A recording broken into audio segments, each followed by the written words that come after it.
Il y a une transformation qui a cours maintenant, qui est déjà commencée et dans laquelle le Québec est en retard sur le reste du monde, qui est une transformation technologique et de façon de faire dans le domaine des infrastructures et du bâtiment, qui utilise des outils technologiques, des bases de données et des démarches collaboratives pour échanger ces données-là dans la planification, puis la construction, puis éventuellement la maintenance d'ouvrages et de bâtiments.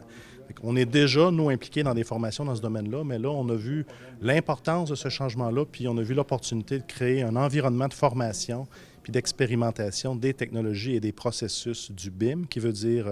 Building Information Modeling en anglais. Désolé, mais c'est un acronyme connu dans l'industrie. Alors, on a recréé un environnement de formation et d'expérimentation de ces technologies-là. Ça sert en priorité aux entreprises au domaine de ce domaine-là, de la construction des infrastructures et du bâtiment. Donc, c'est un environnement de formation et d'expérimentation qui vise à répondre aux besoins de l'industrie, besoins émergents de l'industrie. Ça va aussi permettre à nos programmes d'études, à nous et à nos étudiants au Cégep d'être sensibilisés, formés, puis introduits à ces technologies-là, de sorte que nos finissants vont aussi être des gens capables de travailler avec les outils et les processus du BIM. On utilise un bâtiment existant qui était inutilisé, on l'aménage